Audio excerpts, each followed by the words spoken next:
DVT అనేది ఈ మధ్యలో చాలా కామన్‌గా చూస్తున్నాము. డీవీటీ అంటే డీప్ వీనస్ థ్రోంబోసిస్.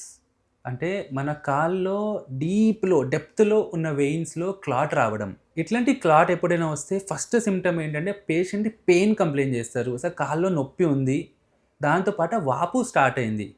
కాల్లో రెడ్‌నెస్ కానీ, ఎర్రగా అవ్వడం అట్లాంటివి ఉండొచ్చు, ఉండకపోవచ్చు. కానీ వాపు ఇంకా నొప్పి అయితే చాలా కామన్ సింప్టమ్. అది సడన్‌గా స్టార్ట్ అవుతది. సో, డీవీటీ ఏ పేషెంట్స్‌కి ఎఫెక్ట్ చేస్తుంది? డీవీటీ రావడం చాలా కారణం. ఒకటి కంజనైటల్ అంటారు ఆర్ హెరిడిటరీ. అంటే హెరిడిటరీ అంటే ఏంటంటే ఫ్యామిలీస్‌లో బ్లడ్‌లో క్లాట్ ఫార్మ్ అయ్యే అవకాశం హై ఉంది. అంటే కొంతమందికి protein C deficiency, protein S deficiency అంటే బాడీలో చాలా ఫ్యాక్టర్స్ ఉంటది. కొన్ని క్లాట్ ఫార్మ్ చేస్తది. కొన్ని క్లాట్‌ని ప్రివెంట్ చేస్తది. సో, ప్రోటీన్ సీఎస్ఏ ఏంటంటే క్లాట్ ప్రివెంట్ చేస్తది. అది డెఫిషియన్సీ ఉందనుకో క్లాట్ ఫార్మ్ అయ్యే అవకాశం ఉంటుంది. ఇది హెరిడిటరీ కాసెస్ కింద వస్తాయి. ఇట్లాంటివి చాలా ఉంటది. ఇంకొకటి ట్రిగ్గరింగ్ ఫ్యాక్టర్స్ వస్తాయి. అంటే పేషెంట్ ప్రెగ్నెంట్ ఉన్నారనుకో వాళ్ళ బాడీలోనే ఇట్లాంటి ఫ్యాక్టర్స్ కొన్ని తక్కువ ఎక్కువ అవుతది. వాళ్ళ మామూలుగా రెస్ట్ తీసుకొని ఉంటారు. వాళ్ళు కాళ్ళు వాపు ఉంటుంది. వాళ్ళు రెస్ట్ తీసుకుంటారు. బేబీ ఎలా పెరుగుతుంది కదా సైజ్. అప్పుడు లోపల ఉన్న వెయిన్స్‌లో ప్రెషర్ పడుతుంది. అప్పుడు కాల్లో వెయిన్స్‌లో ఫ్లో సరిగ్గా ఉండదు. దానివల్ల కూడా బ్లడ్ స్లో అయితే క్లాట్ అయ్యే ఛాన్సెస్ ఉంటుంది. సో, ప్రెగ్నెన్సీ అంటే ఒక risk factor to have DVT అనమాట. నెక్స్ట్ ఏంటంటే పేషెంట్ ఎవరైనా లాంగ్ ట్రావెల్‌లో ఉన్నారు. రీసెంట్‌గా మేజర్ సర్జరీస్ అయింది. లేదంటే క్యాన్సర్ ఉన్న వాళ్ళకి కూడా డీవీటీ వచ్చే రిస్క్ హై ఉంటుంది. అగైన్ ఇవి అన్ని ఫ్యాక్టర్సే. బ్లడ్ స్లో ఫ్లో అవ్వడము, లేదంటే బాడీలో ఏదో స్ట్రెస్ ఉన్న వల్ల ఈ ఫ్యాక్టర్స్ చేంజ్ అవ్వడము, లేదంటే ఏదో దెబ్బ తగిలితే ఆ వెయిన్‌లో క్లాట్ అయ్యే అవకాశం పెరగడము. సో, యాక్సిడెంట్స్ అవ్వడము, ఏమన్నా సర్జరీ ఈజ్ ఆల్సో ట్రామా. ఇట్లాంటివి ఏమైనా ఉన్నప్పుడు రిస్క్ ఆఫ్ డీవీటీ పెరుగుతది. కొంతమందికి డీవీటీ అయినప్పుడు ఏంటంటే అది కాల్లో స్టార్ట్ అవుతది. ఆ కాలు నుంచి ఒక పైకి ప్రోగ్రెస్ అయిందనుకో, ఇప్పుడు 2 కాళ్ళ నుంచి 2 అన్నీ జాయిన్ అయినప్పుడు ఆ వెయిన్స్ పెద్ద వెయిన్స్‌లో మళ్ళా మన కిడ్నీ నుంచి కూడా వచ్చే వెయిన్స్ జాయిన్ అవుతాయి. సో, ఒకవేళ ఆ క్లాట్ అక్కడి దాకా ఎళ్ళింది అంటే, అక్కడి దాకా ఎళ్ళిన తర్వాత మన కిడ్నీ నుంచి బ్లడ్ రివర్స్ అంటే హార్ట్ వైపు ఎళ్ళేది స్లో అవ్వచ్చు. లేదంటే పూర్తిగా ఆగొచ్చు. అట్లా ఉన్నప్పుడు మన కిడ్నీలో డ్యామేజ్ అయ్యే అవకాశం ఉంది. కానీ ఇది చాలా రేర్. సో, చాలామంది డీవీటీ ఉంటుంది. అక్కడి దాకా క్లాట్ అయినా గూడా కిడ్నీ ఫెయిల్ అవ్వకపోవచ్చు. కానీ టెంపరరీగా డ్యామేజ్ అయ్యే అవకాశం అయితే ఉంది. సో, డీవీటీకి ట్రీట్మెంట్ మనకి 2 రకాలు ఉంటాయండి. ఒకటి ఏంటంటే పూర్తిగా ఆ క్లాట్ తీసేయడము. ఇంకా ఒకటి ఉన్న క్లాట్ పెరగొద్దు. రైట్? సో, ఈ మధ్యలో మనకి అడ్వాన్స్డ్ ట్రీట్మెంట్స్ వచ్చినియి. క్లాట్ పూర్తిగా తీయడానికి.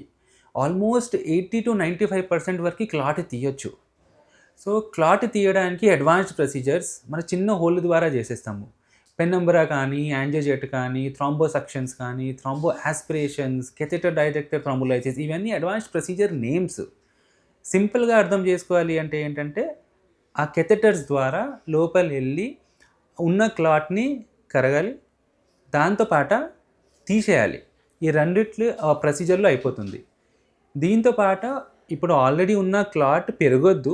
తీసిన తర్వాత మళ్ళా ఫార్మ్ గూడా అవ్వొద్దు. So, blood thinners, anti coagulants అంటారు. అది అన్ని పేషెంట్స్‌కి ఇస్తాము. ఆ క్లాట్ తీయడానికి ట్రీట్మెంట్ చేసినా, చేయకపోయినా బ్లడ్ థిన్నర్స్ వాళ్ళ కనీసం మినిమమ్ 6 మంత్స్ వరకి వాడాల్సిందే ఉంటుంది. వాళ్ళకి బ్లడ్‌లో ఏమైనా ప్రాబ్లమ్ ఉంది, దానివల్ల క్లాట్ వచ్చింది అంటే more than 6 months or life long గూడా వాడాల్సింది అవసరం పడతది. ఇప్పుడు దీంతో పాట కాలుకి కంప్రెషన్ బ్యాండేజ్ చాలా ఇంపార్టెంట్ అండి. ఎందుకు కంప్రెషన్ చేయకపోతే మనం ఇప్పుడు చేసిన అన్ని క్లాట్ తీసేసినాము, బ్లడ్ థిన్నర్స్ ఇచ్చినాము. ఇవన్నీ ఎందుకు చేస్తున్నాము?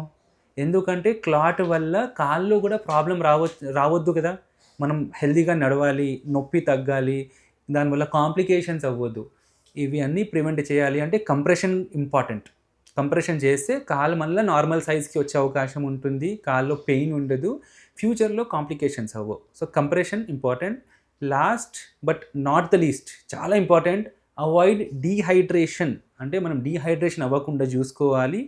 దాంతోపాట ఒకవేళ మనకి తెలుసు నాకు డీవీటీ ఎందుకు వచ్చింది అంటే ఆ ట్రిగర్ మళ్ళీ రావద్దు. లేదంటే ఆ ట్రిగర్ అన్‌అవాయిడబుల్ ఉంది అంటే ఆ ట్రిగర్ మేబీ హాస్పిటల్ అడ్మిషన్ టైంలో, లేదంటే ప్రెగ్నెన్సీ టైంలో, లేదంటే మనం ఏమైనా ట్రీట్మెంట్ తీసుకుంటున్నాం ఆ టైంలో వచ్చింది అంటే దీస్ ఆర్ ఆల్ ట్రిగర్స్. ఇవి అన్నీ మన ట్రిగర్స్. ఈ ట్రిగర్స్ టైంలో మనకి మళ్ళా క్లాట్ రావద్దు అని అన్ని ప్రికాషన్స్ తీసుకోవాలి. సో కంప్రెషన్, డీహైడ్రేషన్ అవాయిడ్ చేయడం, దాంతోపాట క్లాట్ తీయడం and anticoagulants or blood thinners వాడడం. సో ఇంకొకటి చాలా ఇంపార్టెంట్ పాయింట్ అండి. డీవీటీ ఉన్నప్పుడు, ఎవరికైనా డీవీటీ ఉన్నప్పుడు మీకు వినుంటారు, సార్ ఆ క్లాట్ అక్కడి నుంచి బ్రేక్ అయ్యి లంగ్స్‌కి వెళ్ళిపోవచ్చు. లంగ్స్‌కి వెళ్ళిపోయింది అంటే, హార్ట్‌లో వెళ్ళిపోయింది అంటే చాలా రిస్క్ కదా! లైఫ్ రిస్క్ ఉంటుందా అనేది. యెస్. డీవీటీ ఉన్నప్పుడు ఏంటంటే క్లాట్ ఆ కాళ్ళ నుంచి అక్కడి నుంచి బ్రేక్ అయ్యి హార్ట్‌కి, లంగ్స్‌కి వెళ్ళే అవకాశం ఉంది. కానీ మనం బ్లడ్ థిన్నర్స్ ఒక్కసారి స్టార్ట్ చేసేసిన తర్వాత ఈ రిస్క్ చాలా వరకు తగ్గిపోతుంది. కొంతమందికి ఆ క్లాట్ కాళ్ళ నుంచి మొత్తం పైకి దాకా ఎక్స్టెండ్ అవుతుందనుకో, ఇంకా బ్రేక్ అవ్వలేదు కానీ అక్కడే ఉంది. ఉన్నా కూడా వాళ్ళకి బ్లడ్ థిన్నర్ స్టార్ట్ చేసేస్తే ఆ రిస్క్ తగ్గుతుంది. ఇంకొకటి ఏంటంటే ఎవరెవరిలో మనం ఈ బ్లడ్ థిన్నర్ స్టార్ట్ చేయలేము.